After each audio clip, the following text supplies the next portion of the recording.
এখানে নবীজির সুন্নত, কিন্তু এই লাউটা তিনি যে এইভাবে ঢাকায় ধরে ধরে নিয়ে আসতেছেন। আমার গাজীপুর বাবা দেখেন আমার নবীর সুন্নতের প্রতি কেমন ওনার আগ্রহ ছিল। তিনি ডাইরেক্ট বলতেছে যে এইটা তুমি এভাবে আনবা না, এটা আদবের কি বড় খেলা করছে।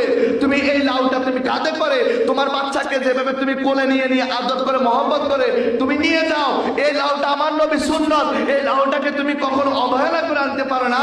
তুমি এই লাউটাকে কোলে করে আমি আমার দরবার নিয়ে আসো। আর যখন না সুবহানাল্লাহ। এবার যখন নিয়ে আসা হলো ওই লাউটা যখন কাটা হলো চামড়াগুলো, গাজীপুর বাবা বললে এমন জায়গায় ফালাইবা যেখানে কোনো পানি বা যেখানে কোনো খারাপ কোনো কিছু স্পর্শ না করে। ওই মুরিদ তাই করলো, কিন্তু দেখা গেল ওই লাউ এমন ভাবে তিনি দরবারের সমস্ত মুরিদের কাছে বন্টন করে দিলেন। ওই লাউ খেয়ে অনেক মানুষের রোগগুলি শিফা হয়ে গেল। ও উনাইশের এলাকার ভাই বাবারা, আল্লাহর ওলি হাফেজ কারি শাহ আব্দুল্লাহ গাজীপুরি বাবা রাদিয়াল্লাহু তাআলা আনহু, তিনি ভারত থেকে বাংলাদেশে ভ্রমণ করেছেন। তিনি ভারতে গাজীপুর শহর জেলার যেখানে ওনার বাড়ি, সেখান থেকে তিনি দাউদকান্দি তিনি আসলেন। ওখান থেকে তিনি যখন সেখানে অবস্থান নিলেন, সেখানে ওনার একজন তরিকতের পীর সাহেব রয়েছে। সেখান থেকে ওনাকে একটা নসিহত করলেন, এ আব্দুল্লাহ তুমি এখানে থাকার প্রয়োজন নেই, তোমাকে আমি একটা গাড়ি দিয়ে দিলাম, গরুর গাড়ি। তুমি এই গরুর গাড়িতে সওয়ার করে করে করে করে তুমি কুমিল্লা থেকে রওনা হয়। এই গাড়িটা যেখানে গিয়ে থেমে যায় সেখানে তোমার অবস্থান, তোমার আস্তানা সেখানে তৈরি হয়ে যাবে।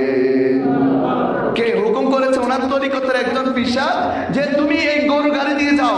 এই গরু গাড়ি যেখানে গিয়ে থেমে যায়, যেখানে গরু গাড়ির ছাক্কাটা একটু ডাবিয়ে যায়, সেখানে তুমি মনে করো তোমার আস্তানা, তোমার সেখানে বাজার, তোমার সেখানে খানকা শরীফ হয়ে যাবে। আরো জোর করুন না সুবহানাল্লাহ।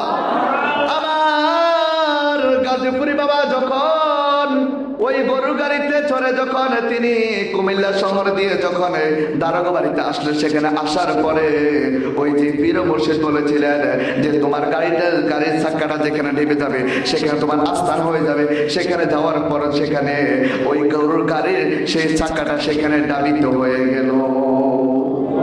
এখানে আল্লাহর ওলিরা যেটা বলে সেটা সত্যি হয়ে যায়। জোরকান ঠিক না ঠিক? আর জোরকান ঠিক কিনা? এখানে বলা হয়েছে আল আউলিয়া কারামাতুন হক, আল্লাহর ওলিদের কারামত সত্য। জোরকান সুবহানাল্লাহ। আল্লাহর ওলিরা তারা জবান দিয়ে যেটা বলে আমার আল্লাহ সেটাকে কবুল করে। তারা কুদরতি হাত ধরে যেটাকে ধরে সেটা আমার আল্লাহর কুদরতি হাত হয়ে যায়। তারা পা দিয়ে চলে, সেই পাটা আমার আল্লাহ পাকের কুদরতি পা হয়ে যায়। আর জোরকান সুবহানাল্লাহ। আমার বাবারা ভাইয়েরা বন্ধুরা, দেখবেন আল্লাহর ওলিদের দরবারে যখন যান, আসরের নামাজের পর আল্লাহর ওলিরা তারা আসন নিয়ে সেখানে দেখবেন মাঠের মধ্যে কিংবা মাঠের একটা সাইডের মধ্যে বসে থাকে, চেয়ারের মধ্যে আল্লাহর ওলিরা বসে থাকে। আর মানুষগুলো আসর পরে এসে তাদের কাছ থেকে দোয়া নিয়ে যায়। ঠিক না বা ঠিক? আর যখন ঠিকই না, দেখবেন আল্লাহর ওলিরা বেশিরভাগ আসরের পরে এই একটা এমন একটা সময় সেখানে এই মাজারের সামনে কিংবা ওনার খানকা শরীফের সামনে একটা চেয়ার নিয়ে আসন নিয়ে বসে থাকে। আর দলে দলে মানুষ এসে ওনাদের কাছ থেকে দোয়া নেয়, ওনাদের কাছ থেকে ফয়েজ নেয়, তার জন্য সুবহানাল্লাহ জোরে কর। আমার গাজীপুরি বাবা তিনি যখন চেয়ারের মধ্যে আসনের মধ্যে বসে পড়লেন, আপনার জানেন দরবারের মাজার সামনে একটা পুকুর আসরা নাই? জোরকান আসরা নাই?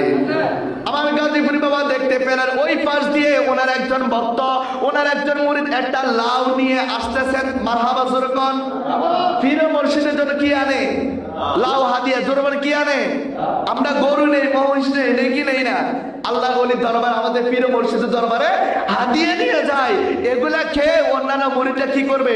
তারা সেখানে তৃপ্তি লাভ করবে। জোরকান ঠিক না ঠিক? আর জোরকান ঠিক কিনা? আমার বাবারা ভাইয়েরা বন্ধুরা, গাজীপুরি বাবা এবার ওই মুরিদকে ডেকে বলল, ও আমার মুরিদ ভক্ত গো, তুমি যে লাউটা এইভাবে নিয়ে আসো, না না না, এই লাউ তো আমার নবীর সুন্নত। আপনারা জানেন লাউ যদি কেউ তরকারি পাক করে খায়, এটা খাওয়া আমার নবীর সুন্নত। আর জোরে কোনো সুবহানাল্লাহ। লাউ খাওয়া এগুলো নবীজির সুন্নত। কিন্তু এই লাউটা তিনি যে এইভাবে ঢাকায় ধরে ধরে নিয়ে আসতেছেন, আমার গাজীপুর বাবা দেখেন আমার নবীর সুন্নতের প্রতি কেমন ওনার আগ্রহ ছিল। তিনি ডাইরেক্ট বলতেছে যে এইটা তুমি এভাবে আনবা না, এটা আদবের কি বর খেলা করছে। তুমি এই লাউটা তুমি কাঁধে করে তোমার বাচ্চাকে যেভাবে তুমি কোলে নিয়ে নিয়ে আদর করে মহব্বত করে তুমি নিয়ে যাও, এই লাউটা আমার নবীর সুন্নত। এই লাউটাকে তুমি কখনো অবহেলা করে আনতে পারো না। তুমি এই লাউটাকে কোলে করে আমি আমার দরবারে নিয়ে আসো।